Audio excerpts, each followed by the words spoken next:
बिस्मिल्लाहिर्रहमानिर्रहीम। अस्सलाम वालेकुम। लर्निंग प्लेटफॉर्म के साथ मैं हूँ रिजवान। हमने स्टार्ट किया हुआ था जी शिज़ोफ्रेनिया को, और हमने उसकी डोमेन को डिस्कस करना स्टार्ट किया हुआ था, जिसमें से हमने 2 डोमेन को ऑलरेडी डिस्कस कर चुके हैं लेक्चर नंबर 1 और लेक्चर नंबर 2 में।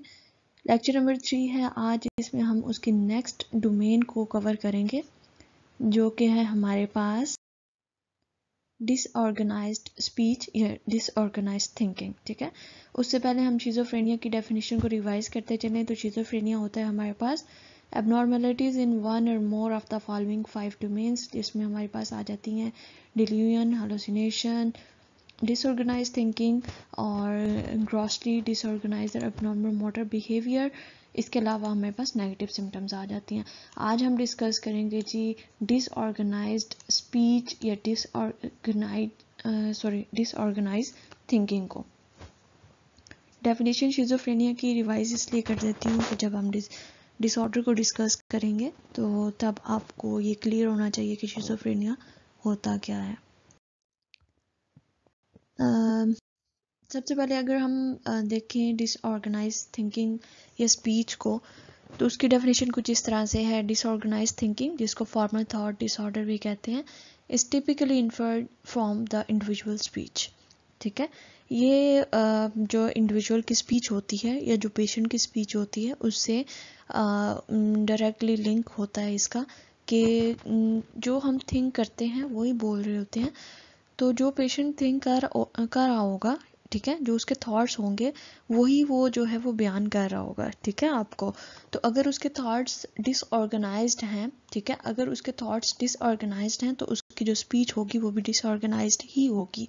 और अगर उसके जो थॉट्स हैं वो ऑर्गेनाइज्ड हैं, देन उसकी जो स्पीच होगी वो भी ऑर्गेनाइज्ड होगी, जैसे कि एक नॉर्मल पर्सन की होती है। मैं दोबारा से इस चीज़ को क्लियर करती जाऊँ कि डिसऑर्गेनाइज्ड थिंकिंग जो है हमारे पास वो एक पॉजिटिव सिम्टम ऑफ शिज़ोफ्रेनिया है।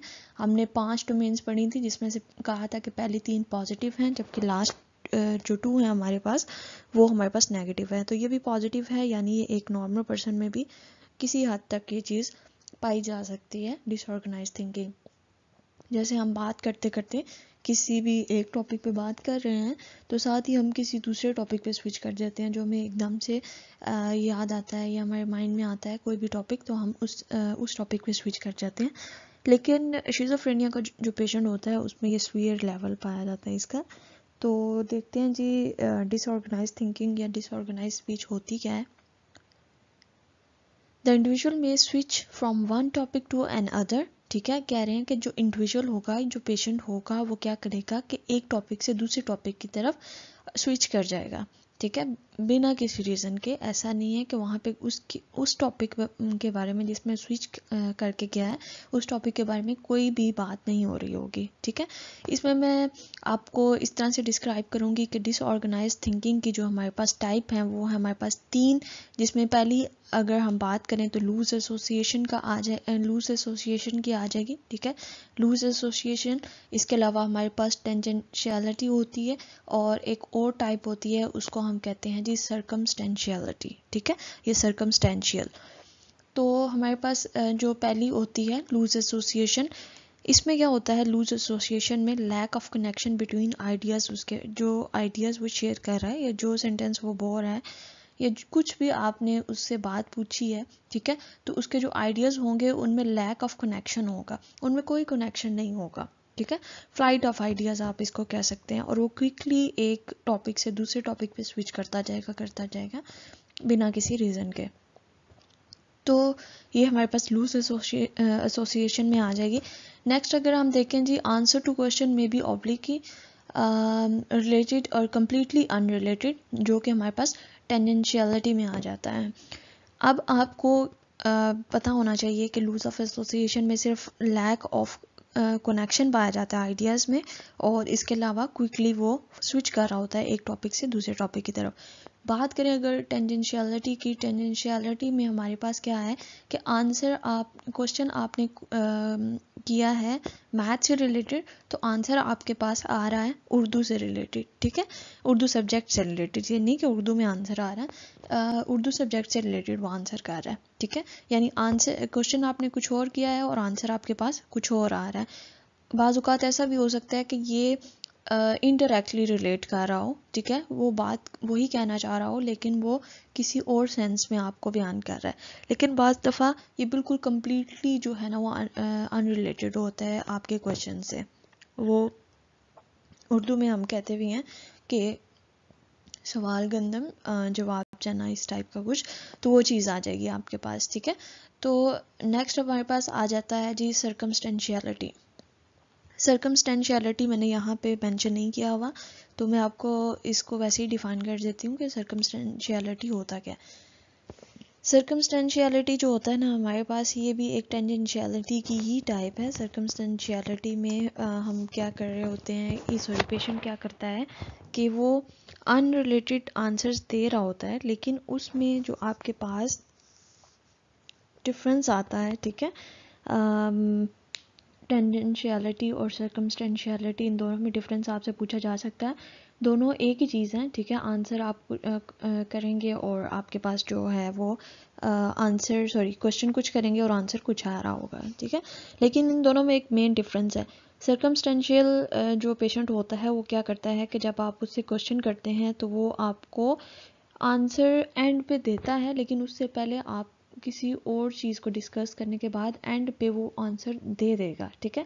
लेकिन जो टेंजेंशियलिटी का पेशेंट होता है वो कभी भी आपको आंसर नहीं देगा, वो कहीं ना कहीं आपको दूर लेके चला जाएगा, ठीक है। आपको नहीं, मतलब उसकी थॉट्स जो हैं वो अनरिलेटेड होंगे, वो कभी भी उस टॉपिक पे दोबारा नहीं आएंगे, ठीक है। एग्जाम्पल अगर हम देख लेते हैं तो लूज ऑफ एसोसिएशन में आप ये देख सकते हैं कि मैंने पहले भी एग्जाम्पल दी है कि लूज ऑफ एसोसिएशन में क्या है कि एक आइडिया से दूसरे आइडिया में शिफ्ट होता है, ठीक है। पेशेंट जो है वो, अगर आप उस पे एक प्रोजेक्ट पे बात कर रहे हैं तो वो कहेगा कि कॉलेज के टाइम का ये था सीन, इसके अलावा वो किसी और जगह पे चला जाए, शादी हाल की बातें करना स्टार्ट कर दे, तो इस तरह की बातें करेगा। जो हमारे पास सर्कमस्टेंशियल होता है पेशेंट, वो क्या करेगा कि अगर आपने उससे क्वेश्चन किया है, एक एज अ साइकोलॉजिस्ट आपके पास शिज़ोफ्रेनिया का पेशेंट आया जिसको जो कि सर्कमस्टेंशियल है, ठीक है, आपने उससे क्वेश्चन किया है कि आपकी जो मदर थी, ठीक है, उनको क्या प्रॉब्लम है और वो प्रॉब्लम कैसे हुई। अगर हो सकता है कि उसकी मदर को हार्ट प्रॉब्लम हो, तो वो आपको डायरेक्टली ये नहीं बताएगा कि उसकी मदर को हार्ट प्रॉब्लम है, वो आपको पूरी स्टोरी बताएगा कि मेरी मदर इतने ईयर में, हो सकता है वो पीछे से बैक से स्टार्ट करते कि मेरी मदर की इतनी एज में शादी हुई, ये हुआ वो हुआ वो हुआ, लेकिन एंड पे आके वो आपके क्वेश्चन का आंसर ज़रूर करेगा। लेकिन जो टेंजेंशियलिटी का पेशेंट होता है वो आपको कभी भी आंसर नहीं करता। जैसे कि आपने उससे क्वेश्चन यही अगर क्वेश्चन किया है कि आपकी एज क्या है, तो वो कहेगा नहीं आज तो बहुत सर्दी है, या फिर ऐसे करेगा, इस तरह की बातें करना स्टार्ट कर देगा, लेकिन आपको आपके क्वेश्चन का जो आंसर है वो नहीं देगा।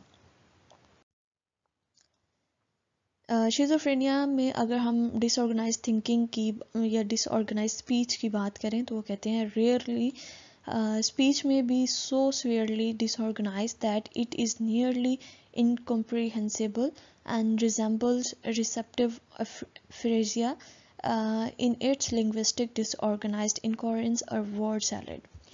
इनकोहेरेंस वो ही होता है आपके पास जिसमें उसके आइडियाज़ के दरमियान जो है वो कनेक्शन नहीं पाया जाता, और वर्ड सैलड में भी वही चीज़ आ जाती है कि आपके जो पेशेंट आपको आंसर दे रहा है, ठीक है, वो वर्ड सैलड क्या होता है, सैलड इस चीज़ को कहते हैं जिसमें आपके पास एक ही प्लेट में डिफरेंट किस्म की वेजिटेबल्स प्रेजेंट होती हैं, ठीक है। तो सैलड, वर्ड सैलड क्या होगा कि आपके पास डिफरेंट वर्ड का एक सैलड बना देता है या डिफरेंट आइडियाज़ का एक सैलड बना देता है, ठीक है, जो कि आपस में रिलेट नहीं कर रहे होते हैं। और इसके अलावा because mildly disorganized speech is commonly and non specific, the symptoms must be severe enough to, अब ये कहते हैं कि आपके पास जो सिम्टम्स अपीयर होंगे शिज़ोफ्रेनिया में वो इतनी सीवियर होनी चाहिए कि जो उसकी कम्युनिकेशन है वो उसको अफेक्ट करें, जो सिम्टम है वो पेशेंट की कम्युनिकेशन को अफेक्ट कर रही हों, इतनी सीवियर सिम्टम्स होनी चाहिए। मैंने आपको पहले भी बताया कि फ्लैट ऑफ आइडियाज़ एक आम इंसान में भी पाया जा सकता है। हम भी एक टॉपिक से दूसरे टॉपिक में कभी कभी स्विच कर जाते हैं, और इतना सीवियरली हमारे पास इसका इतनी पीक पे हमारे अंदर डिसऑर्गेनाइज स्पीच नहीं पाई जाती एक आम इंसान में, लेकिन जो पेशेंट होता है उसमें ये पीक लेवल पर पाया जाता है, और उसमें जो हमारे पास होती है इम्पेयर करता है वो उसकी कम्युनिकेशन के साथ उसको अफेक्ट कर रहा होता है उसकी कम्युनिकेशन को। The severity of the impairment may be difficult to evaluate if the person making। अच्छा, यहाँ पे एक बात आपने याद रखनी है कि जब भी आपके पास पेशेंट आया है आपने उसको डायरेक्टली जो है वो लेबल नहीं कर देना कि ये डिसऑर्गेनाइज थिंकिंग का पेशेंट है, या इसको डिसऑर्गेनाइज थिंकिंग की प्रॉब्लम है, या फिर इसको लूज एसोसिएशन है, टेंजेंशियलिटी है, या सर्कमस्टेंशियलिटी है, कुछ भी है। ठीक है, ऐसा भी हो सकता है कि आप अगर इंग्लिश में क्वेश्चन कर रहे हैं तो उस पेशेंट को इंग्लिश नहीं आती, दैट्स वाई वो क्या कर रहा है, उसको जो समझ आ रहा है वो बोल रहा है। ठीक है, वो अपनी लैंग्वेज गैप आ रहा है। ठीक है, जिसकी वजह से वो पेशेंट जो है वो आप क्वेश्चन कुछ कर रहे हैं, वो आंसर कुछ और कर रहा है। तो इसकी ये भी प्रॉब्लम आ सकती है आपके पास। तो इस प्रॉब्लम को भी आपने जो है वो ध्यान में रखना है कि ये ना हो कि पेशेंट का जो लैंग्वेज है, पेशेंट की जो कल्चर लैंग्वेज या जो भी और सोशल लैंग्वेज है, ठीक है, वो आपकी लैंग्वेज से डिफरेंट है जिसमें आप क्वेश्चन कर रहे हो। अगर ये लिंग्विस्टिक बैकग्राउंड उसका चेंज होगा तो ये प्रॉब्लम आ सकती है। तो इस चीज़ को आपने ध्यान में रखना है। ठीक है, नेक्स्ट है जी, लेस सीवियर डिसऑर्गेनाइज थिंकिंग और स्पीच में occur during the prodromal and residual period of schizophrenia. कह रहे हैं कि जब शिज़ोफ्रेनिया होता है, ठीक है, तब उसको सीवियर किस्म की प्रॉब्लम होती है डिसऑर्गेनाइज थिंकिंग और डिसऑर्गेनाइज थॉट्स की।